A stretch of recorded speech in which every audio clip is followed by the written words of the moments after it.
Welcome to a brand new episode of the True Detective companion podcast presented by The Disorderly. Please head to disorderly.com for the best in sports and entertainment. Disorderly Media on Twitter, Disorderly ENT on Facebook. And my name is Nick Rizner. You can find me on Twitter at Nick Rizner, NickRizner. Let me just start by saying this. Season 3, Episode 5, entitled If You Have Ghost.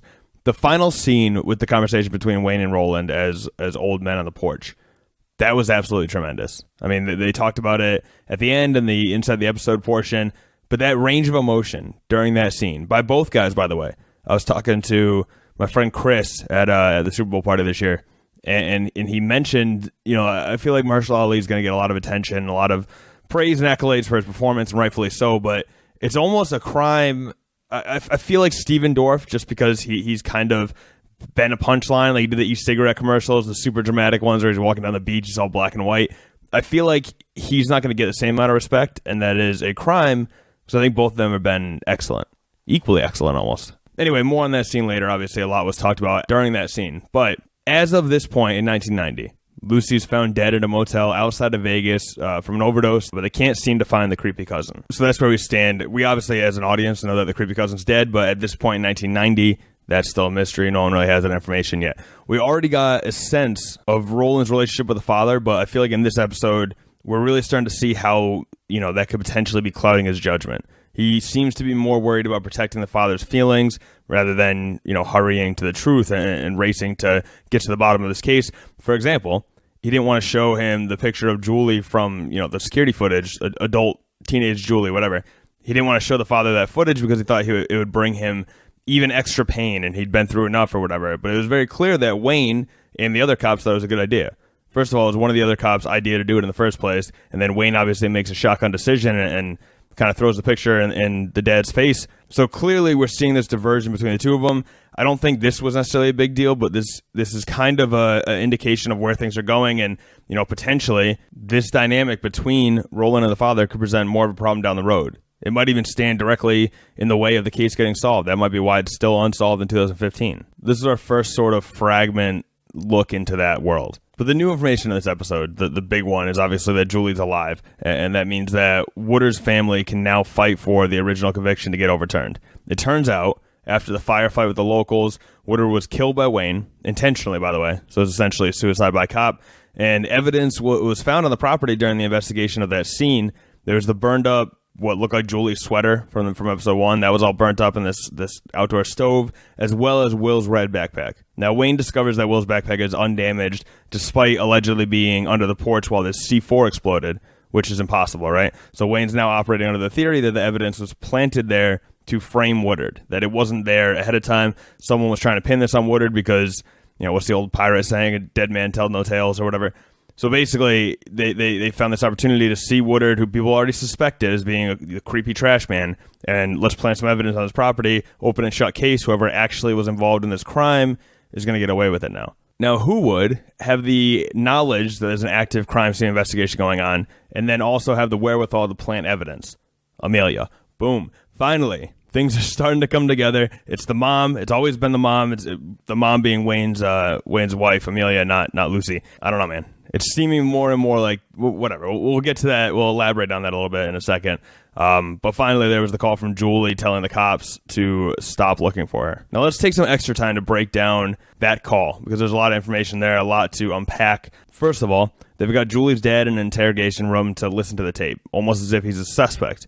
Now, he very well may be a suspect, considering what Julie says on the recording, right? She says, I know what he did to him, talking about her brother, Will. And she refers to her father as the, quote, the man pretending to be her father. She also thinks that Will's still alive, it seems like, because she asks where he is and says that we left him resting. So it seems like, she may be a little delusional. Clearly, the body got moved after Will hit his head. So leaving him resting and then not seeing him for the next 10 years, it seems like, either she's delusional, maybe she was brainwashed to think that her father's a bad person and that she's better off staying unfound and your brother's fine, he's with the whoever. Like, clearly, there's some brainwashing going on here. At least that's how I interpreted this. And that would explain also why she wants the cops to stop looking, even though clearly she's not in a great situation, scurrying through a Walgreens, right? Because that's all we know about her in 1990. is that she's scurrying through a Walgreens. She was a runaway. She's hanging out with a pack of street kids. She's not living this luxurious life in like Malibu or something, right? Like she is in a bad situation, yet doesn't want her family to find her, the cops to find her. I mean, even the last clue, the final line by Julie, she said, once again, quote, "He took me and I'm never coming back." Who's he? Why is Julie so hellbent on not being found? What happened that day in 1980 where she thinks Will's still alive? She was obviously with somebody when they left him in the cave. I don't know, man. I'm as hooked now as I have been all season, truly. I also want to take a moment to shout out the scene after Wayne and Roland double back on Freddie Burns. You see both detectives driving home, right? And they're talking to each other in the car, but they're completely ignoring what the other guy is saying. You know, it's essentially two simultaneous monologues going on at once. I thought they did wonders in showing, you know, the growing disconnects between Wayne and Roland, because they're so in sync back in 1980, right? And now they seem like they're more at odds with each other. We obviously know they have this long stretch where they don't talk after 1990, but the writers basically don't beat you over the head with the fact that they're not getting along and they're not, you know, quite on the same page anymore. It's this subtle growing distance between them. It's really clever writing. I just thought it was awesome. Of course, as is the style with the show, we get information sprinkled in each of the timelines, and we got a bunch of key information in the 2015 timeline in this episode. So first of all, one of the officers who processed the Woodard scene went missing in 1990. A man named Harris James. To my recollection, never heard this name before. We don't have any context on who this is until this moment. Also, there's a set of unknown fingerprints found on the toys in the woods. We knew that from before, but they'd been removed from evidence. We don't know where they went, who took them.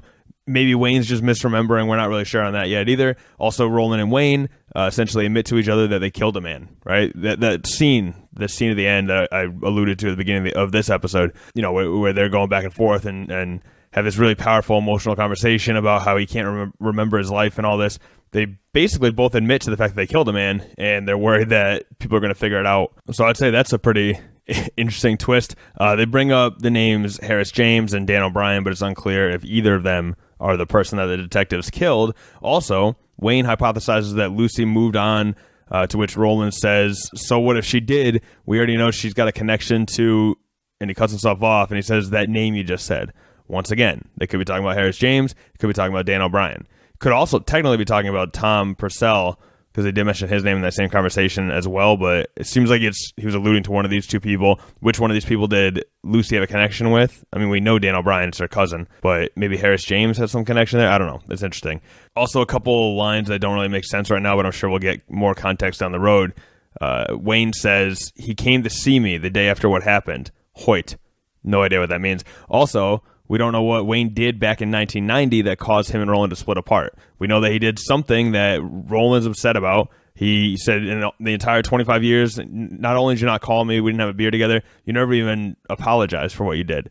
And Wayne basically admits, you know, I can't remember my life. And that's when the single tear comes down both guys' faces. I mean, goddamn. I can't say enough about that scene. That scene is as well acted as any scene in season one. Obviously, season one of True Detective is still a superior season as a whole, but just straight up acting, just straight up dialogue, that was as well acted a scene as I've seen, you know, in this entire series. So, once again, kudos to both guys. That was amazing. And by the way, I'm fully out on Amelia. She annoys the hell out of me.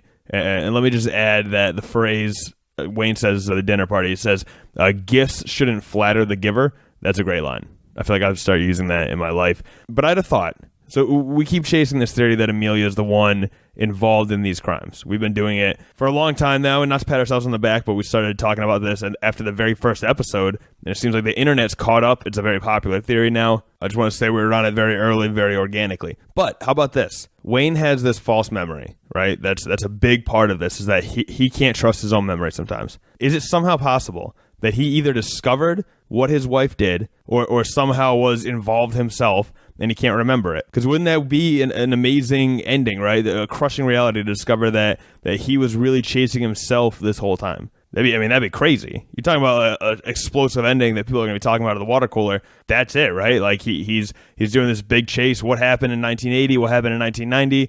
Why can't I remember? Why am I not reading my wife's book? What did she know? All these questions. What if at the end of it, he gets some clarity and realizes that he was somehow at fault here? He either covered up what his wife did, or he was more directly involved possibly and just doesn't remember it, blocked it out. Who knows? I mean, that'd be crazy. of course, the big reveal when he's reading the book, there's that quote, "Children should laugh." And I think that's, a pretty clear red herring. At least that's the way I took it. It's supposed to make it seem like Lucy's the one that sent that ransom letter. But clearly, that's a phrase that stuck with Amelia as well because she used it in her book. She wrote it down. So it's just as likely that ransom note is a clue that Amelia did it, not Lucy. And that's where we'll wrap it up for this week's Sports Report podcast coming later, of course. A new True Detective companion coming your way next week. Remember to rate, review, subscribe if you haven't already, and please spread the word about this if you like what you hear. Of course, there's disorderly.com for the best in sports and entertainment. Thanks, guys. I will see you next week, if not later this week. Peace.